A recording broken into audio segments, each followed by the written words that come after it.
Sveiki visiem! Šodien esam ciemos pie zvejnieka. Ar zivīm gan šeit nebūs nekāda sakara, bet ar garšīgu ēdienu un moto gan. Iesim iekšā. Hei! Čau, Viču! Jā. Drīkst tev redzēt. Apusē. Nu, esam atbraukuši pie tev ciemos. Pastāsti, kas te ir, kas te dzīvo, kas te notiek? Cepam pīcis, stāstam par ekstrēmiem sporta veidiem, tā skaitā par močiem. Kruta. Cik ilgi cepam? Šogad nosinājām 19 gadus jau. Labais. 19 gadu, pirmgadību pagājušajā gadā, tagad jau turpinam. Izcelt. Skatos tevējā piraņa. Piranija vieta, kurā dzīves mežonīga apetīte, ne tikai uz ēdienu, bet arī uz dzīvi. Kas te notiek? Tas te vesels dzīves stāsts, skatos paudzes vairāk, man liekas, izgājuši cauri. Tev te ir no dēļiem līdz močiem, un kas tik te nav? Nu, šeit var redzēt, laikam, to 19 gadu laikā, kas manā dzīvē ir vispār noticis. Tad tas ir kiteboards, wakeboards, snowkites, kitesurfs, moto, freerides, viss, kas saistās ar ekstrēmiem sporta veidiem. Ja? Un pēdējā laikā tas ir tieši motosports, motošosei. Es kamēr runāju ar tevi, sorry, ka es tev pārtraucu, man šī bilde ritīgi iekrita acīs, ka tu esi ar Keanu Reeves, tas ir viens no bērnības tādiem elkiem. Ja? Varbūt vairāk pastāstīt par šo bildi? Bet ne, Pauls, ne? Nu, Pauls jau ir arī šī brīža elks, ja? Pauls tās šī brīža elks. Bet, tas man iekrita acīs. Nu, tā bija ļoti interesanta nejauša tikšanās Mugello trasē. Viņš arī ir ļoti aktīvs moto entuziasts. Viņš arī ražo custom-made motociklus ļoti. Tad pat blakus ir bilde. Tā ir Milānas izstādē nofočēta. Man bija iespēja pēc tam arī klātienē redzēt to mocu. Un Mugello mēs cīnījāmies par sekundžu simtaļām. Es skatos, tu esi viņu izpogājis, ja? Es viņu izpogāju. Par trešdaļas sekundes, bet es viņu izpogāju. Tā bija. Priekš viņa iespējams, ka tas nav nekas, ja? Jā, bet priekš viņas tas bija tāds liels sasniegums. Jā, tur ir arī bildes ar maniem močiem. Jā. Es domāju, pēc tā mēs vēl šodien atgriezīsimies. Noteikti, kad atbrauksim uz tavu darbnīcu, tu mums pastāstīs vairāk par saviem močiem. Un skatos, arī tādas izcils personības kā Arča un Timrots. Un, kas ir blakus? Tas ir kaut kāds par bildīti tev? Šī ir bilde, kad mēs trieti aizbraucām uz Mēnes salu. Mums bija norganizēts pasākums. Tas bija ļoti, man liekas, 3 motobraucējiem tāds dzīves piepildījums, notikums. Katram motobraucējiem reiz ir jābūt Mēnes salā. Un tad toreiz tas ir tas rīts, kad mēs izbraucām. Jāierakst manā sarakstiņā. Kas man jāizdara. Labi, kamēr es te runāju, man jau tik ļoti labi smaržo, ka man jau gribās virzīties uz to virtuvi. Es lūkšu, tu varbūt mums... Ejam, es jau parādīšu, kas te noteikti. Nu tā, esam atnākuši pie virpes, pie tavas pizzerijas sirsniņas, ja? Saucamās. Uzvirposim piciņu. Jā. Kā tu vispār nonāci pie pizzerijas? Kāds tas backstories? Kāpēc tieši pizza? Kāpēc ne, es nezinu, tur salāti? Yeah. Ļoti skaidri atceros un zinu šo iemeslu, jo 18 gadu jubilejā, man prātā, 18, 19 gadu jubilejā tas bija. Es uzcepu pašu izdomātu pīcu no vienkārši brutāls raugu mīklas, lečo, siera, un tad tur kaut kādas desas, vēl kaut ko tur uzlikt. Un tajā dzimšanas dienā es uzcepu tādu pašu izdomātu, pašu meistarotu pīcu. Un pacienāja draugs, un tā aizgāja kā tradīcija. Nākamajā gadā, kad cilvēki uzzināja, kad atcerējās par manu dzimšanas dienu, viņi teica, tad šogad arī būs tā garšīgā pīca, un visam tas bija kā zīmoks, kad jātaisa atkal pīca dzimšanas dienā. Citā pagāja gadi, kamēr tu no tās savas tās radošās viengadīgās pīcas nonāca līdz tam, kad te ir vesela pīca ražot. Tas stādiņš auga ļoti ilgus gadus, jo pizzerijas izveidoju, manuprāt, tas bija 30 vai 33 gados. Jā, tad tas bija Jēzus vecums. Jēzus vecums. Ir tas teiciens, ka līdz 33 tu izveido, ko tu vēlies, un pēc 33 tu papildini to. Tad es tajos 33 iekļāvos, es uztaisīju savu pizzeriju, Un tas pitsas man aizved līdz Sardīnijai, principā, kur es apguvu visas zināšanas, kur man bija iespēja mācīties un uzzināt Sardīnijas labākās pizzerijas mīklas recepti, dažādus knifus, kā var ātri pagatavot pizzu. Jā. Kāds ir tavs dienas rekords pizzas taisīšanā? Cik pizzas dienā var uztaisīt? Sardīnijā mēs cepām apmēram 1200 pizzas, bet tur bija 3 malkas krāsas. Cik cilvēki? Mēs bijām 4 pizzajolas, šefpavārs, viesmīļi, protams, tāds... Viesmīļi jau necep pizzas. Viesmīļi nē, bet viņi nesā. Bet bija tā, ka tā bija 500 vietīga pizzerija, tā bija sezonāla pizzerija San Teodoro. Tev jātais meistarklases, kā pizzas taisīt. Mums, man liekas, cik ātri neādod, lai varētu 1000 pizzas. Viņiem bija tāds arī ar ātrumiem saistīts lozungs, viņiem bija tāds buldogs, policijas formā uz krekliņiem ar speed no limit, pizza 5 minūtēs. Un tiešām viņi ļoti ātri gatavoja tās pizzas. Viņa spēja tā kā izcepties arī tajā? Jā, tur pie 400 grādu krāsnes ar malku pie tam vēl tas bija. 3 malkas krāsnes, katra ietilpībā. Kāds atsevišķs kurinātājs vēl ir, ne? Nē, pizzu jols, kas liek iekšā pizzu, ņem ārā, viņš arī kontrolē temperatūru.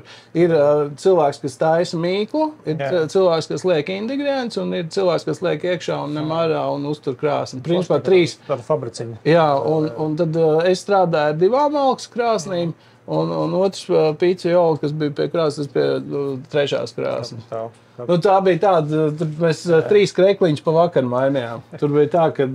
Pa krekliņiem pastāstīsi par logo, kā šis tap? Zini, bija tā, kad sākotnēji šai pizzerijā bija paredzēts vispār cits nosaukums, to man tā kā, nevajag nekad stāstīt, laikam, idejas, pirms viņas ir realizētas, jo tā ideja tika nočiepta. Un tad es tā kā uzmetu lūpu, un kaut kādu gadu, man liekas, mazliet vairāk nostrādāju vispār bez nosaukuma. Mums bija tā, ka bija tiešām pilna pizzerija, uz trepēm gaidīja cilvēki, atbrīvosies vietu, ejot prom, visi slavē pizzu, saka, ļoti labi, bet kā šo vietu sauc? Es saku, es vēl neesmu izdomājis, ar melnu muti tur strādāt, darījies un tā. Un tad kaut kādā svētdienā man radās tāda ideja, ja tu esi maziņš un gribi izdzīvot starp haizīm, tad tev jābūt braistīs, 8 zobiem. Un radās ideja par to pirāju.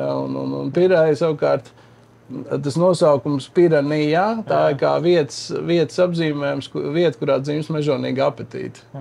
Tā tev es tā pārdomādējās, tas tā nav.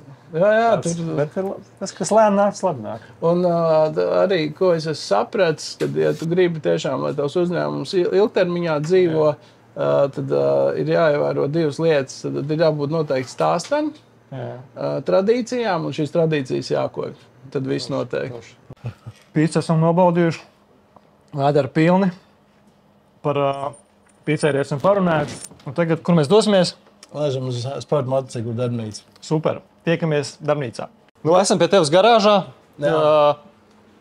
Tev daudz visādas lietas, bet es domāju, ka sāksim ar to vēsturīti vispār.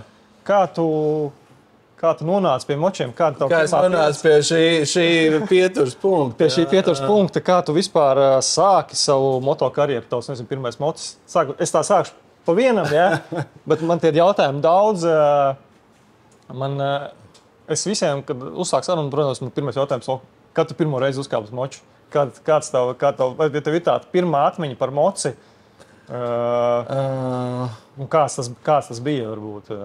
Tu zini, laikam, pirmā atmiņa bija, tas varētu būt kaut kādi 12 gadi, bet tas nebija mocis, tas bija mopēds. Tas bija mana drauga mopēds, ar kuru es iebraucu mežā celmā un salocu viņam dākšu. Tā bija mana pirmā.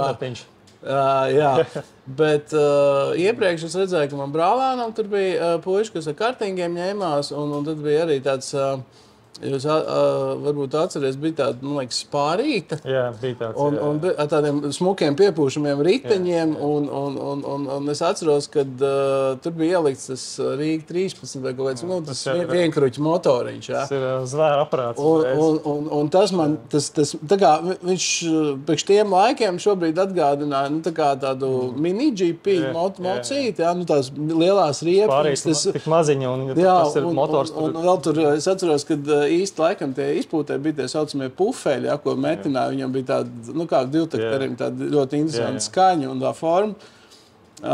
Bet man palicis atmiņā, kad bija truba, un pat cik tiem, kam nebija tas pufels vai krūtais izpūtēs, neviens neliktu ordinālo izpūtē, viņš bija briesmīgs.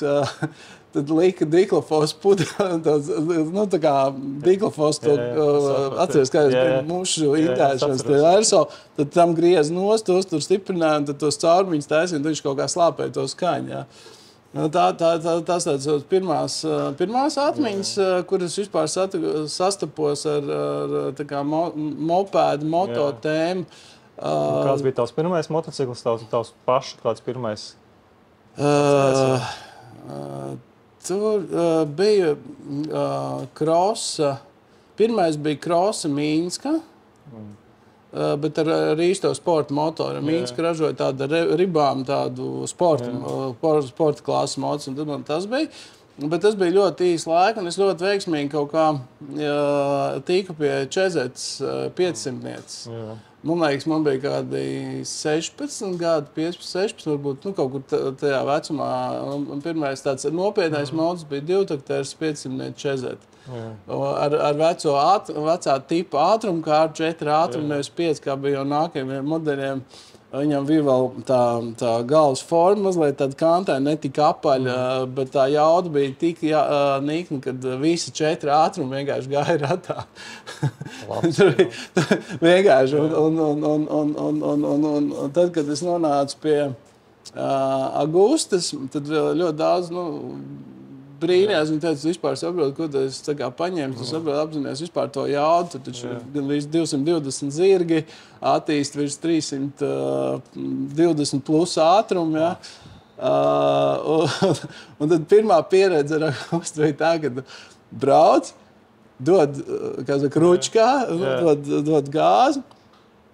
Un tu saproti, ka tas cēliens tā kā nav tik tā kā Čezetei, ka tev vienkārši priekš. Gribējās vairāk, liekas, tā ekspektācija, kas ir bijusi no divtakteru un četrtakteru, un pie tam vēl pie tik lielās skubatūras un svara attiecības pret zirgiem, ja? Likās, ka tur vispār viņš izrausies no rokām, ja? Bet tā labā ziņa ir tāda, ka tu dod, un tu saproti, ka viņam nav gala. Nebeidzās, ja? Viņš vienkārši nebeidzās. Un ātrums attīstās, un viņš ir tāds smooth, tāds anglisks smooth, tāds smoothī, tāds iet, un tu saproti, ka viņam vienkārši nebeidzās. Kad tu sāki motošoseju braukt, cik tev bija gadi? Bija tā, ka es 18 vai 19 gados pārdevu to savu Čezeti, jo tad bija tie neatkarības laiki, juku laiki. Ļoti nāca iekšā, man liekas, visu tā austriešu, japāņu cross tehnika. Sāk parādīties kaut kas savādāks. Teiksim, man tā rocība, tas ļoti dārgi, un tas 90. Tas bija tikai retajiem, kurš varēja to atļauties, un tad bija tā, ka es ļoti veiksmīgi pārdevu Čezeti. Plus vēl tev ir 19, 20 gadi, interesē meitenes, balinātās džins vai varjonks, kā viņas teica, jā, un tad tu tā kā sāk meklēt vairāk, kur nopelnīt un kur iztērēt un tādā veidā. Un tas tad diezgan liels pārtraukums bija manā dzīvē bez močiem, bet es atsāku 2000, tas sanāk kaut kāds 13. gads, 40 gados. Duls, tev adrenalīns asinīs. 40 gados, jā, un tas bija, kā es atgriezos motosportā, moto tēmā, jo es sev absolūti neuzskatu par ātrāko pilotu un pieredzējušāko, bet Man varbūt pat vairāk interesē tā tehnika, jā, kā viņš ir salikts, šubināts, salikt, saregulēt, lai tā dziesmiņa būtu pareizi, lai tur viss būtu pēc manuāliem ar dinamiskām atslēgām. Viss tā kā pieklājās tāds juvelieru interesants darbs, un tas pētniecības darbs man vairāk varbūt pat interesē. Un tad, protams, to rezultātu, jo arī ir kaut kāda vecuma slieksnis, ka tu jau vairs nevelc, tā kā, teiksim, jaunieki. 40 es vispār brīnos. Man 40 vēl tikai tuvojās, bet jau tu 40 uzkāpties moči, es esmu pārsteigts, man vēl viss priekšā. Jā, un lai cik paradoksāli tas nebūtu, es moci iegādājos pēc pirmās vizītes Mēnesalā. Un kā es nokļuvu tur, tas arī bija visnotaļ tāds kurjos moments. Es nejauši uzgāju Closer to the HTT ar Gaju Mārtiņu filmu. Noskatījos to filmu, jo līdz tam es pat nezināju par Mēnesām neko. Un noskatoties to filmu, praktiski pēc nedēļas, 2, es iekāpu lidmašīnā un aizlidoju uz Mēnesalu. Tas tāds, laikam jau bija kaut kur jau sēdēja tāds neizsaknotais sapnis par kaut ko. Tas bija tāds, laikam, zini kā, kliks, tas tā moto elpa, divtakteri rīceneļi, smarža, patiesībā ir no biķenieka trases laikiem. Man bērnībā, kad es biju vēl mazāks, vēl pirms visas tā mopēda moču tās lietas, vecētiņš bija, un mans tēvs arī bija ļoti lieli moto entuziasti, un man vecmāmiņa brauc ar mocu arī.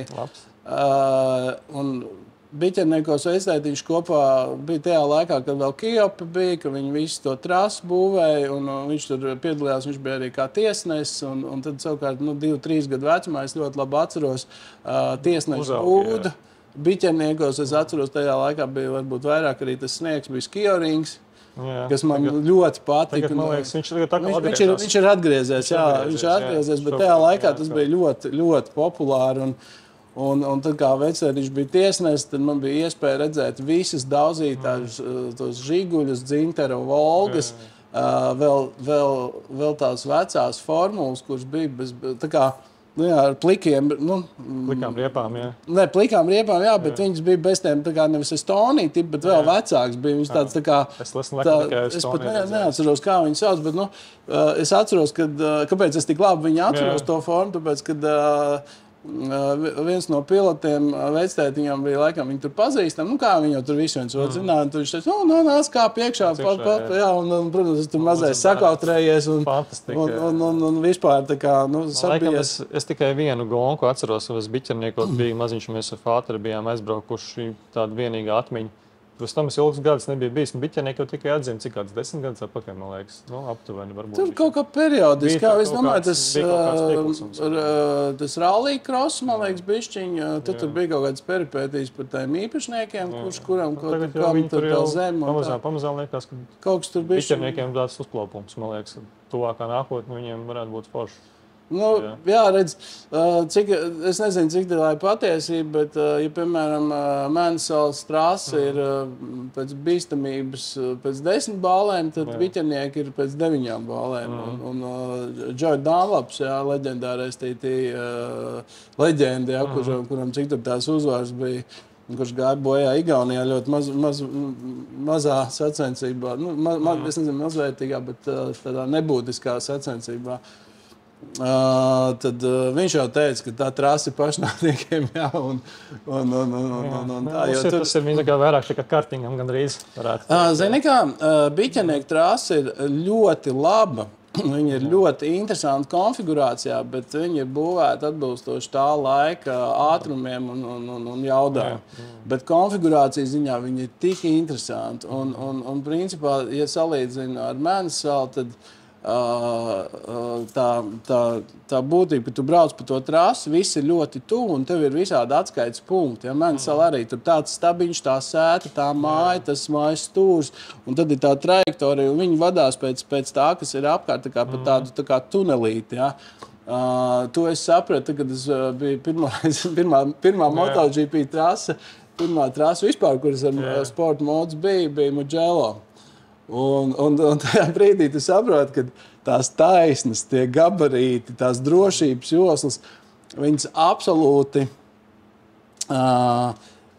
nojauc tev kaut kādu atskaites punktu. Ja? Man ir bijis tā, ka, man liekas, Heresā, kur ir taisna un praktiski taisnas beigās, vai Barcelonas Katalūnijas trasē, kur arī ir taisna, un tad tā kā taisnas beigās pie pagrieziena tuvumā tā kā siena sēta. Nu, tad tur es jūtos daudz drošāk, tur 40 sek, bet tu vispār nebremzē. Kāpēc? Tāpēc, ka es jūtu to attiecību, to distanci, un man ir tas atskaites punkts. Ja? Tur, kur viņa nav, puiši, ar kuriem mēs braucām tur treningos. Kāda ir tev tā moto pieredze? Tu vairāk brauc pa Latviju, vai izklausās, ka tu vairāk pa ārzemēm?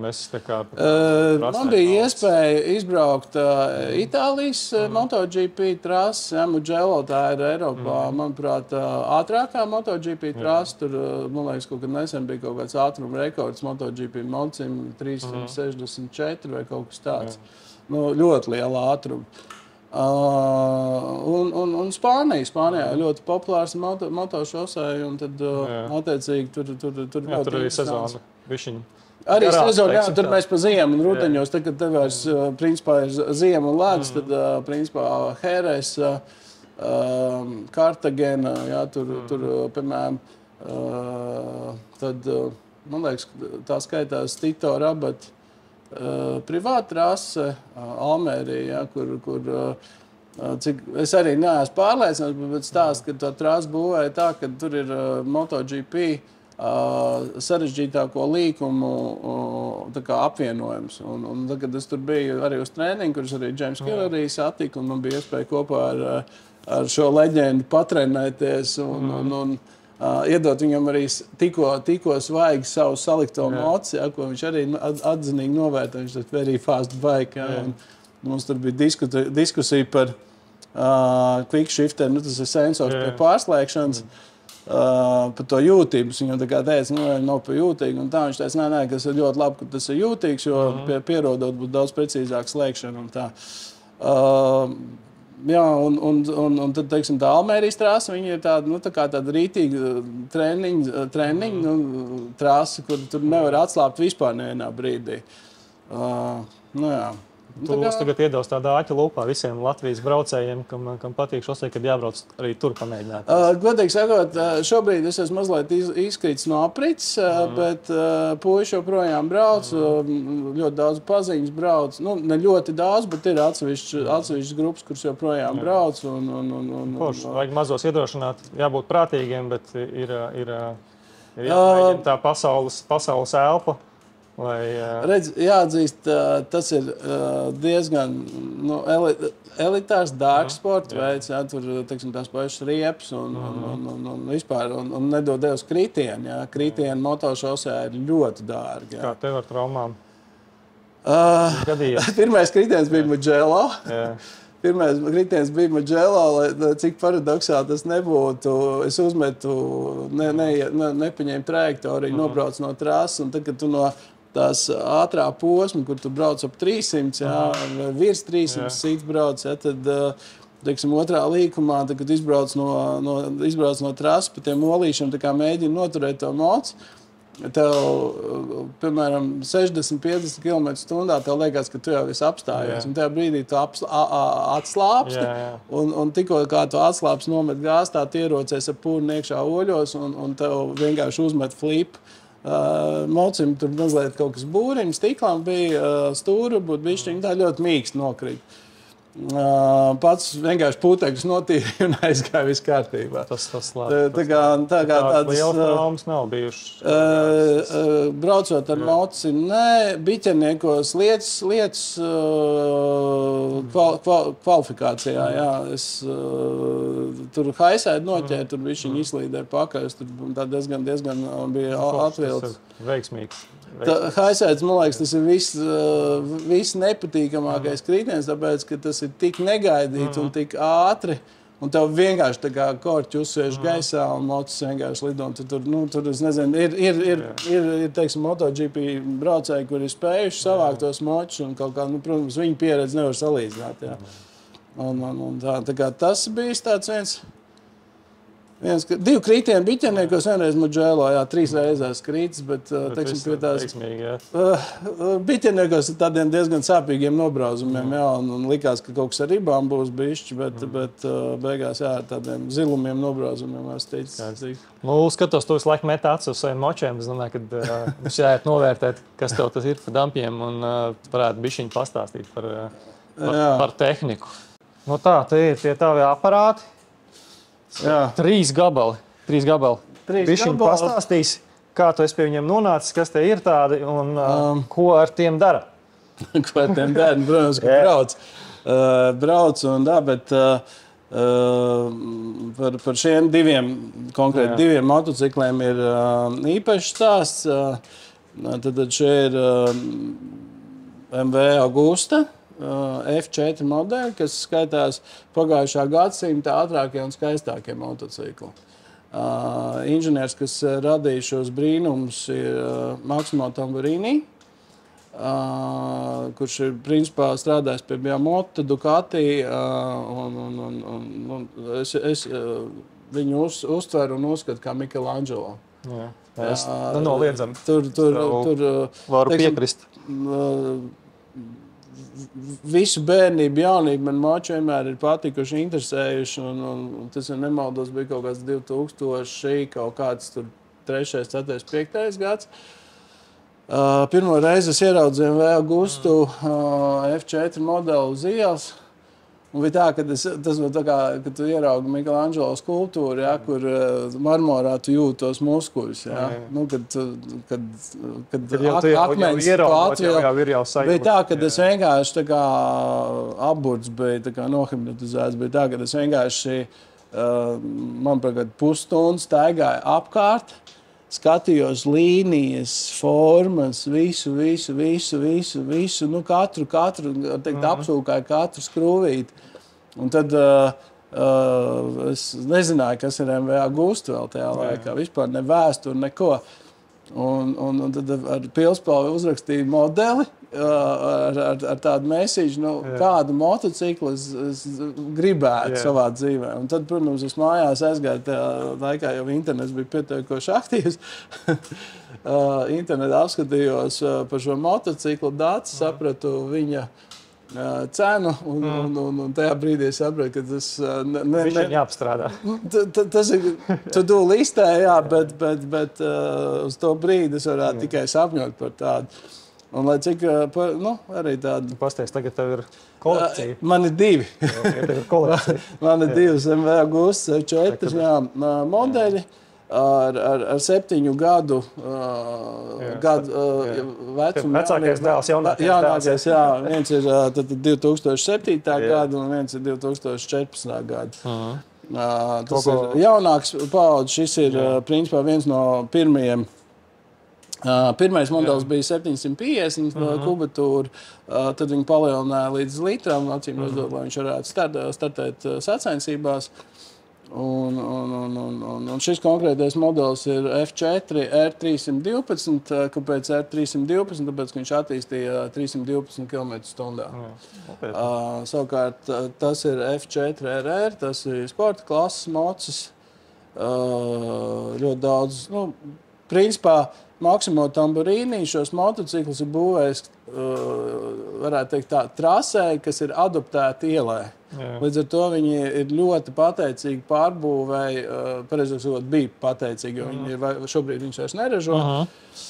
Bija ļoti pateicīgi pārbūvēji trasē, jo, teiksim, jaucot ārā un liekot kopā, pirmkārt, viņi ir ļoti viegli, ļoti ātrā laikā izjaucam un saliekam. Viņam, piemēram, pat ātrumkārbi ir kartridžu tipi, kad tev citiem motocikliem, lai nomainītu vai salabotu ātrumkārbi, tev ir jāizņem viss motors. Jā, tev kaut kā saplīst, tu vari čik. Vai noregulēt, vai nokalibrēt, lai viņš precīzāk strādā, tad, principā, tev ir tāda opcija, ka tu neizņemot motoru, var izņemt ātrumkārbi.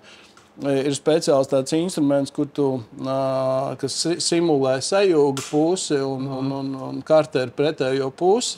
Tu ieliec visu to ātrumkārbu iekšā, es varu parādīt to instrumentu, tad tas, un nostiprinot uz galda, tu vari izslēgt visus ātrumus un ar simtdaļām nomērīt katru gājienu zobratam, un dabūt. Kā ir ar šiem? Kurš bija tavs main, ar kuru tu vairāk esi izbraucis? Ar šo motociklu es esmu bijis Mēnesalā. Jā. Šis motocikls ir izbraucis Mēnesalas trāse, protams, ne profesionālā līmenī, bet amatieru līmenī tur tāda med sandēja, kad vienkārši visus, kuri vēlas pārbaudīt sevi, viņiem ir dot iespēju izgāzt, cik tev, kā saka, dūšu ļauj, cik ir tas kramps. Tad ar šo mocīti es esmu bijis Mēnesalā un izbraucu to med sandēju. Šo es gribētu pielīdzināt kā tādu Ulmaņa laika kārtīgu instrumentu, kurš ir stabils, stingrs, paredzams, tāds gruntīgs. Teiksim, šis jau ir piepičkāts, varētu teikt, ar ļoti daudz elektronikas, līdz ar to viņš ir daudz kaprīzāks un tā, protams, jaudziņā viņš ir jaudīgāks, vieglāks. Ir savi plusi, bet kā saka, lai piedod man tas mods, šis ar šo pirmkārt ir daudz vairāk nobraukts, un teiksim, ar šo es jūtos kā mājas čībām, tādā ziņā. Šis ir arī mans pirmais, un principā šo modeli es arī pirmo reizi arī redzēju uz ielas, līdz ar to man bija tā saikne ar viņām. Man nekad nav bijusi pieredze ar braukšanu motošosejas močiem, un es zinu, ka tas ekipējums arī nav pavisam parasts šiem močiem. Kā ir ar to kostīmu? Ko viņš sevi ietver? Varbūt mēs varam, es tur metu acīs uz to, skatos, ka tev ir 2 kostīmi, mēs varam varbūt vari pastāstīt, ar ko viņi atšķirās un kas tajos kostīmos iekšā, ko viņi tik īpaši ir. Tad dodamies apstīties. Uzmetam aci varbūt. Par ekipējumu ir tā, ka šie, teiksim, labas kvalitātes un izturīgi skaitās ķēgurādes. Protams, viņu izmaksas ir krietni lielāks. Tad ir vēl arī tāda opcija kā perforācija, kas ļauj, teiksim, karstā laikā elpot. Jo, teiksim, ķēgurādi viņi ir elastīga, izturīga, un principā konkrēti viņi ir nodrošināti arī ar visādiem titāna ielikņiem un sēļsargiem. Šīs izstāsta, ka tu esi tur jau normāli šļūts. Šī tie ir nomainām, ja? Jā, tie ir nomainām, tie ir slaideri un tā, bet šeit var redzēt biķerniekos pēc haisēta kritiena, kad titāns ir līdz sadeidzis līdz zilumam violēts, teiksim, tas. Un ar visu to bija diezgan normāli nobrāz un teiksim tā. Ko atšķirās tas baltais no tā melnā? Baltais, tas ir jau nākamās paaudzes, tas ir aprīkots ar airbagu, ar GPS moduli, un tad GPS moduls, viņš izskaidro, piemēram, teiksim, airbaga funkcija tiek ieslēgta laikam virs 55 vai 65 km/h. Ja tu maini kaut kādu amplitūdu, ir kaut kādi algoritmi, pēc kā viņš izrēķina, viņš izšauj to airbagu. Ļoti.